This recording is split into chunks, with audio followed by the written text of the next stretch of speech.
Good morning, it is Matt here with Boise Black Rifle, and I am here with the new Glock Gen 6. This is a 17.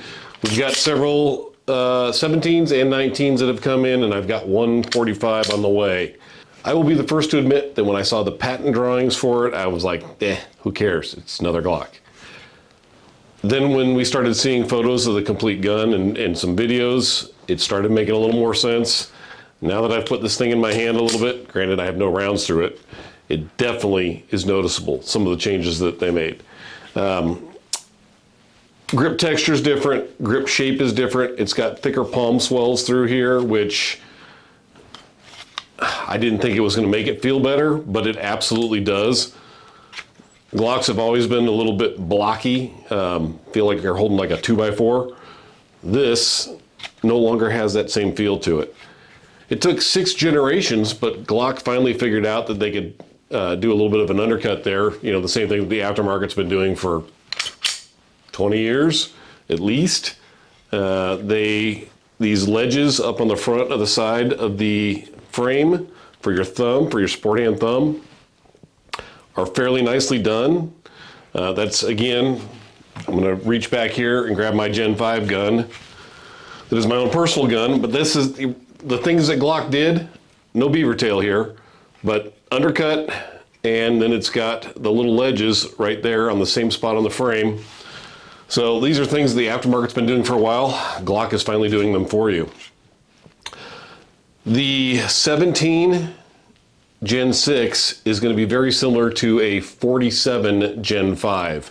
And what I mean by that is it's a 17 length slide and barrel, 19 length recoil system and frame. So that's what the 47 was. They've dropped the 47 and the 17 has taken on those characteristics. That allows people who have both a 17 and a 19 to swap the slides onto the 17 frame and build your own 45. They are making a 45 as well because all they're doing is putting the 19 slide and barrel onto the 17 frame. So they're building 2 frames, 3 slide lengths currently. There's more to follow. But some of the stuff that I've been seeing about this gun, trying to figure out compatibility issues. Because of the changes in the frame, I was curious if there were going to be holster fitment issues. And what AI Google returns were giving me was that in most cases, holsters were not going to be a problem. However, Safariland 6000 series holsters were not going to be compatible. That can be a big problem because most of law enforcement is using some sort of 6000 series Safariland holster. So I brought in one of my Safariland holsters that's a 6000 series. Got several for Glocks. This one is also set up for a red dot optic. So there is no problem with the 6000 series holster. This is obviously for a light equipped gun. So let me slap a light on this one right here real quick. It seemed very odd to me that Glock would build a gun and make enough changes to it that it wouldn't fit in the most common holster used in law enforcement, but they didn't. It was just a Google AI mix up. So there's a light. Yes, it's a stream light. The Surefire is the same fitment holster wise when it comes to Safariland. So there it goes. Nice and tight fit. Fits right in there. I'm having a little bit of issue putting it in there because it's not on my hip and I'm not going from the normal angle. So if you've used these holsters, you know that they are very picky about the angle the gun goes into them when you're holstering. So another issue let's talk about, because some particular gun brand has been having issues with guns going off in holsters, and they're claiming that things are getting in the holster and pulling the trigger. I don't know if you can see that. That gap right there is really, really tiny. On some of my earlier Safariland holsters that were light equipped, I could actually squeeze my finger through there and get it on the trigger.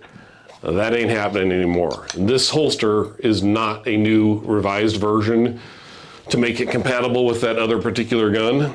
This holster I have had at least 5 years. So it wasn't something that came out to address an issue with another gun. So, gun fits nice and tight in the holster. Next thing we got to do is go over the optics mounting system. They finally got rid of the garbage MOS system. Yes, I realize MOS was one of the first optic ready handguns out there, and it was a significant improvement over not having an optic ready handgun. However, the plates that Glock gave you were garbage, which meant you had to go out and spend extra money to buy a decent plate. And it didn't sit the optics very low at all. It left them up really high. You had to replace your sights. Just as I have done on this gun right here. I've got suppressor highs so I can actually use them if my optic dies. So let's talk about this. They ditched the MOS system. There's no longer going to be MOS and non-MOS guns. They are all going to be optic ready from this point forward. Thank God, finally. And it's a much improved optic mounting system. So, and you know, Glock is still giving you their 33-cent plastic sights. Eventually, maybe they'll update that, but honestly, it's not that big a deal. Anybody who's serious about their gun is going to probably replace the sights, stock sights anyways, unless you got it with aftermarket night sights or Glock's night sights. Let's get over to the workbench, and I'm going to throw an optic on this thing. All right, here we are over here at the workbench, and I'm, like I said, going to be installing an optic on this. All right, top of the slide, you've got two screws. They are T10 Torx screws. So let's pull those out. That's going to pull the stock cover plate off. And then we'll talk about the adapter plates here real quick. So those are off. So the cut here is significantly different from previous versions. For that matter, I have, the boss has selected a Vortex Defender XL to go on this, and it comes with a MOS plate. So here's an old school MOS plate. The screws would go into the slide to hold the plate on, and then your screws for your optic went into the plate. If you look at the new Gen 6 plates, they are significantly different. No screws are going through them, no screws are holding them on. They drop into this slot right here. And now, if you can see that, it's flush. If I take that back out of there, you'll see it's got a cut at the front, and then it's got a very specific shape that fits in there. So that drops right in. They give you three plates. One is RMR, one is Delta Point Pro footprint, which is what the Vortex Defender XL is, and then the other was Seymour, which seems like an odd choice to me, but okay. You will see there are two sets of screws here on the top, and in looking at that, they are much deeper, and they absolutely are. There's a lot more thread here than there used to be.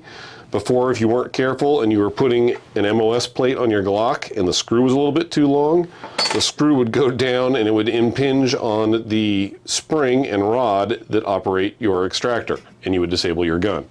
So you had to be careful when you're doing that. So, little adapter plates. I will say, not super impressed that they're plastic. The locator dowels there are plastic. I mean, granted, you got two screws back here holding it, but I would much rather have more reinforcements holding the optic in place than less. This doesn't have a lot of room for movement, but it is plastic. So we will see how well those hold up. But drop your optic on there. The screws for this optic are already sitting in it. And I'm going to tighten this down here. And let me get the torque driver here, and let's torque these down.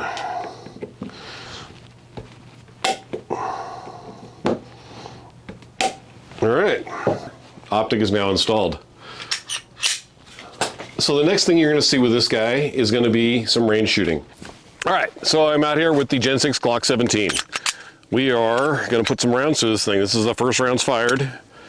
This is not the mag that came with it. This is a Gen 4 mag. It should function no problem. The guns are supposed to be backwards compatible on the mags. Also, the dot has not been zeroed.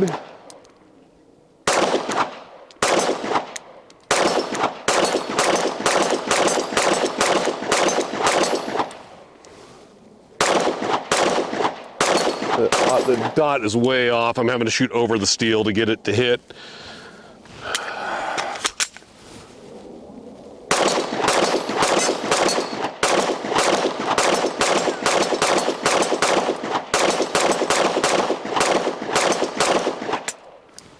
Ooh, that was me. Thumb was on the sled catch. So one of the things I want to check also is going to be mag compatibility. This is one of the Mech-Gar mags that was originally designed for the Staccato XDs, or the Staccato P4s, excuse me. So let's see. It should function just fine.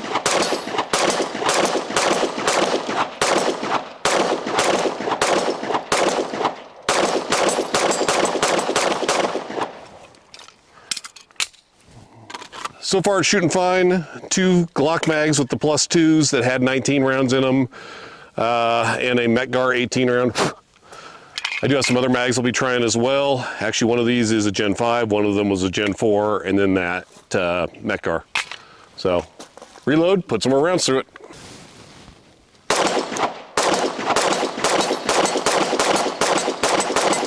So what we've got here is the Gen 6 17. I have my Gen 5 17 that's highly customized, and then we've got a bone stock? Yep. Bone stock 47. Performance trigger. Oh, it's got a Glock performance trigger. So we're not evaluating the trigger per se, but more of the recoil impulse because of the different recoil systems that are in these. The Gen 5's got the dual recoil spring. The Gen 6 has got the single recoil spring, and then the 47 also has a dual recoil spring, but the Glock 19 dual recoil spring. So 3 different systems. So just to kind of get a, you know, it shoots a lot like a Glock. And I don't think I made it hot. I did make it hot.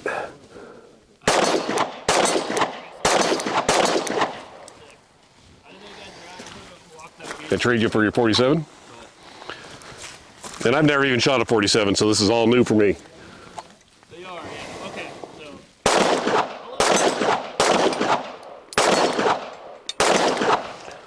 The 47 and the new 17, sorry, let me talk to the camera. The 47 and the new 17 feel very similar recoil impulse.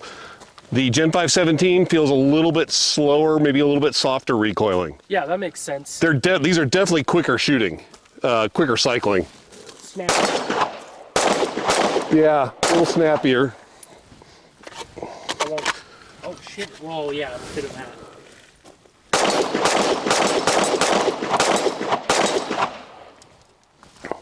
Here. What do you like back to back? Honestly, I kind of like the 17 better. But that's because I'm used to it. That's what I've shot forever. But the 47 and the Glock and the Gen 6 17 feel very similar.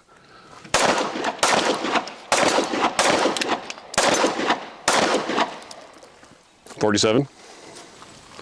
I mean, yeah, just from shooting it right there, the palm swells make a huge difference. Yeah, grip feels significantly better. Like going back to my 47, well, I mean, it feels like a Glock, but it's not. I really need to put a dot on this. And then the Gen 5 17? I mean, I would almost want to, I mean, obviously, this is going to be kind of long-term for us, that I almost feel like the 47 is a smidge snappier. Maybe because of the dual recoil. It also could just be the ergos. Yeah. Because you're able to get up a little bit higher on the Gen 6. Yeah. Because that's got the undercut, but yours is a bone stock frame. Frame modded feels awesome. It feels, to me, the Gen 5 17 feels a little bit softer. Yeah. Just a little. Just a hair. Granted, that one's got a lot of work done to it. No, oh, you know what? Light bulb. I also have I think I've got a recoil spring assembly in there too. Oh. So that's probably going to help it too. That's got one of the rival arms, rival arm stainless guide rod. Yeah, it does. So that gun's got added weight to it as well. That's making it feel softer shooting, because it's also got the butt plug in it. A little bit more. Oh, that's right. Damn. Rob, come in here with yours. Because you got the Gen 3. Yes. So frame modified. It does have a different barrel, but you're on stock guide rod, no Correct. weight plug. Correct. Because this, yeah, we were just talking about this. He has a rival recoil plus a plug in here, so maybe Makes that's it where heavier. some of it comes from. Well, I think the biggest takeaway, obviously we were talking about this off camera, There's is that one. it definitely shoots like a Glock. Oh yeah, 100%. It shoots like a Glock with a little bit of framework done to it. But the biggest difference is the palm swell. You can definitely feel it. The palm swell, and compared to a stock frame, the undercut. Oh yeah. Yeah, the undercut is just, I wish it was a little bit more. I agree. So, It's better than they've ever been, but not as good as aftermarket. Yeah, they're just... Holding a stock frame back to back with that gun, that palm swell feels amazing. Palm like swell the, feels great, and then I noticed when I was shooting yours, I was getting the knuckle. Yeah. You know, and the mag well is... Slightly flared, but that's it's Gen pretty 5. nice. Yeah. Like if you do my Gen 5, it's the same. Yeah. The magwell is. I don't have my Gen 5 mag. Was it a It's flat base? awesome, Yeah. for sure. You definitely feel it in your support hand. Yeah.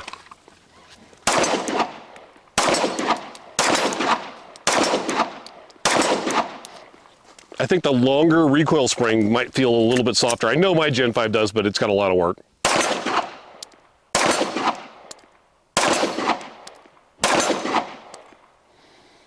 I like the undercut. Do you? I do like the stippling of I that. agree. I wish there was a way to build up the palm swell on the support side. Because that JB really Weld. feels good. Yeah, right? I don't know. Let me see that.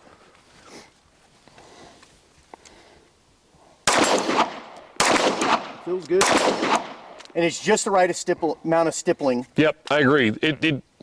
It's definitely an improvement over the Gen 4, Gen 5 stippling. I've been shooting this so long and so often, the stippling is worn down. Yeah. I was going to send it back to Laser Blade and have them refresh the grip. But this thing shoots good. It shoots nice. Shoots like a Glock. Yeah. Put a lot more rounds to this thing in the near future here, and we'll report back. Like I said, we've had one malfunction, and I guarantee it was magazine related because none of the factory Glock mags have had a problem.